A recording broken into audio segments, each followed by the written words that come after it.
looking into. Correct, Sonia? Yes, again, gosh, there's just so much to talk about. I mean, I'm not even scratching the surface on some of the things that I've seen and discovered. But as far as, the environmental movement, you said something a few minutes ago, and it's like people want change. You said that people want change, and it's amazing how they find a way to ride on the bandwagon of that. Yeah. And it's the same thing here. We dealt with the global warming thing, that's a whole other avenue, because it obviously it relates to this whole environmental situation. But let's step back a little bit. We had oh God, what's his name? Mr. Global Warming. Al Gore. Al Gore, right. Out of nowhere, all of a sudden, here comes this film. And it didn't really come just suddenly out of nowhere. When we start tracing it back and see the implementation, the planning that had gone into structuring this whole new environmental movement, or as they refer to it as spiritual ecology. You had minds meeting, going as far back as this is with Stephen Rockefeller, I believe. Right. He set up, he was a primary organizer of an interfaith conference on spirit and nature.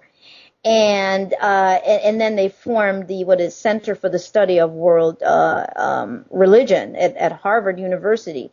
Now, all of this, you had various representatives from various religious sects that got together, and so that they could plan what the best way was to insert this new environmental religion to the people. How could we do this? Well, then finally, here comes the film, Global Warming. There is nothing that has assisted in bringing this one world religion, as far as the environmental process, to the people like that film. That film certainly kicked it off. And then from there, here comes making more money somehow. Although, you hear the companies going, yeah, we're going green. Everybody's going green. At first, I thought it was really nice. Then I started to look at everybody, including myself at one point, how easily we get ushered into the next thing. And suddenly, here's everybody on board with this thing. And it just didn't feel right to me. Something was just very off about it. Yep. The whole control process, anyway, so you've got all these corporations say they're going green, but somehow, which you can't go into all of that, obviously not enough time to do that, but somehow when you do your research, you see all the monies that are being made and all the various things that are really being inserted around it. And it was all based on playing on the minds of the people in a guilt manner, in the process, in the idea of the manner in which we are handling the planet. Not that we've been doing a good job, but the whole idea was to get people to feel guilty. And when they slip one thing in, they slip something else in. So here we are. Now we're on this thing. We got the change thing going, where everybody's all on board with that. And then we got the environmental thing going. And what was the other thing? There was something else. There was another thing I was going to tell you. There's a couple of things, about 3 things that they have going that everybody seems to be jumping on the bandwagon for, and it'll come back to me. It'll come back to me later on. But yes, that it's definitely a real scary process about how we jump on quite so easily. Absolutely, and in many cases also we're being told that, again, I've mentioned this on the program before, of course, but this is the idea that it's the little guy that is taking the blow here, so to speak. We hear so rarely about how the military industry, is contributing, if you will, to the, polluting of the world and so forth. And we hear very rarely about, industry, large industry, military wars, things like this, of this nature. And we are being blamed for something now. We're going to make the changes. Although, with that being said, I do see that something good actually can come out of this, even though we are being manipulated into this. Personally, I'm all for, why not drive a freaking, electric car or what have you, That's true. No, absolutely. Absolutely. And that's how they slide that stuff in, is because they give you some good stuff. Sure. And then they slip in the other stuff. Yeah. It's kind of like the we are one. Yeah. The we are one concept. They took the we are one concept, which was obviously, yes, true. And ultimately, as we said earlier, there is ultimately one source, one force, even though, yes, we are acting as individuals, the illusion of individualism, but at the same time, we are individuals because that's the only way, we can have the diverse experiences. Mm-hmm. But they took that whole new age thing and then started to create a group mind thinking. Now that is really interesting. They're moving people into a whole way of the group mind thinking in schools and children. Yes. You know what that does to you? It takes away your ability to really construct ideas as an individual without having to feel secure with matching whatever the collective thought process is. And that is what is going on. So what you end up having is a lot of, again, learned or programmed responses. It's just a lot of additional programming of how you're going to think and act.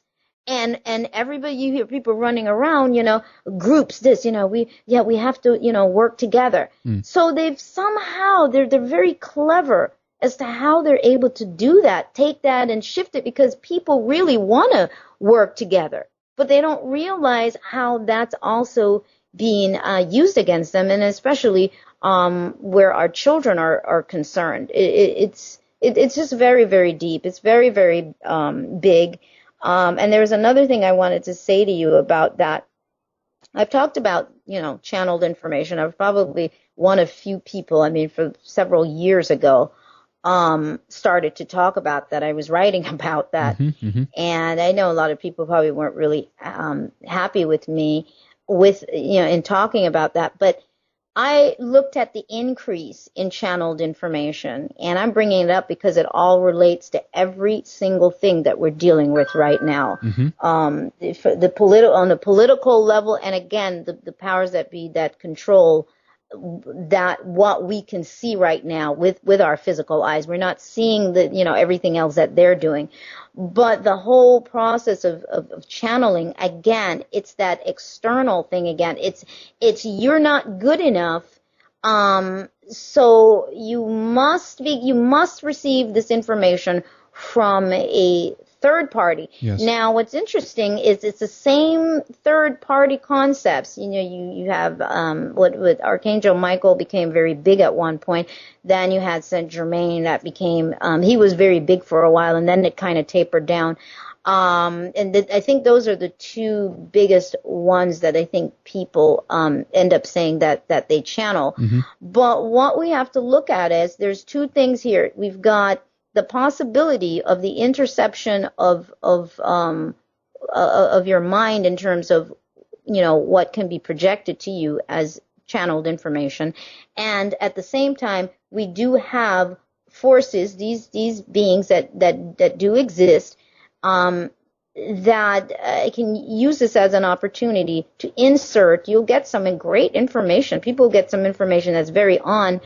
And then there's something else being slipped in there as well, and that becomes the control process.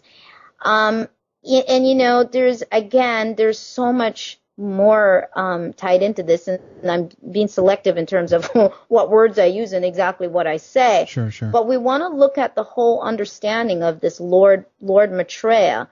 And all the other messiahs, again, that I mentioned. People are looking for a messiah to come. Yes. Which is one of the more prominent ones, is this Lord Maitreya that is supposed to come. And you've got a lot of Christians who, have dug up some really great information on tying in the Nazi movement and Hitler's belief with the New Age movement, and the fact that he was studying this information and how similar it is today. But what is interesting to me is that in the same breath, they then turn around and say, yeah, but it's, that they're wrong because it's all about, our Lord and Savior Jesus Christ. And I'm scratching my head and I'm like, okay, but then you're sort of doing the same thing again. Yeah, of course. Yeah.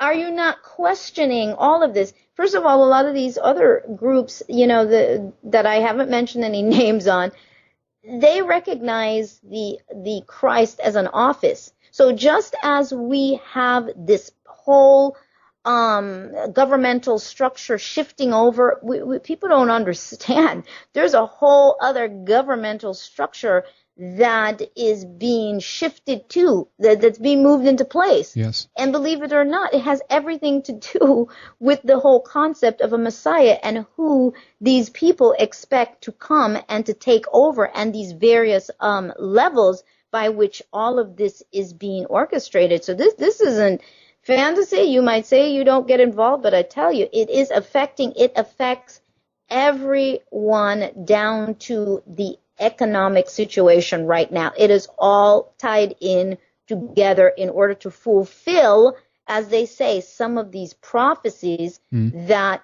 much of these groups have held on to. And that's why the people dying in the wars and all of that, they look at that as a sign of their Messiah coming. Well, we have to really look at that. Absolutely. I mean, again, just see what's happening right now in Palestine, and that plays right into that idea. And on one level, I think that a lot of Christians, they raise their eyebrows here and look at this, that, oh my God, we're a step closer now to the fulfillment of the prophecies. That great war is supposed to take place almost in that sense in order to bring Jesus back to the earth and so forth. So there's a lot of stuff that is going on here. But I guess also what I would see is that the basic outline is that the New Age is same as the Old Age, and it builds on the same, yes. It builds on the same foundations. And again, it doesn't really matter if, I believe personally that we were handed this idea of a savior, what is it now, 1700 years back or something like that, and now we're being handed a new version of that, an updated version of that, and that might, updated version. Yes. Yeah, absolutely. That's exactly what I say. I say, you know what, we're in the same matrix. Well, all they did was they slapped a fresh paint on, moved the furniture around a little bit, but you're still in the matrix. Of course, yeah. So it's really interesting, and I think, again, what I am promoting to people is to really begin to dig within themselves. We're not taught that. That's actually something that is not encouraged, just as entrepreneurship is not encouraged in schools. Anything that allows you to own yourself or to feel that you are capable, right, or to aspire beyond what the acceptable beliefs, the acceptabilities, is not encouraged. And so we have to begin to ask those questions and be willing to step up a little bit further in our perceptions and not lock ourselves into what we think reality could be and confine it within that box, because it's that confinement that creates the limitations, and that actually allows the control process and these people to come in and to do what it is that they're doing. But I think we have more power than we know, and that's what it is. They don't, there's certain forces that don't want human beings to really recognize their abilities. Absolutely, and that's why they want to, as you say, they want to keep us dependent on the big daddy government, and they want to, and they will go to any means possible or necessary in order to attain that goal. And that's why we see also heightened problems in the world, basically, either if we talk about war or a phony idea of terrorism in that sense, and also the idea of even economic collapses back and forth. This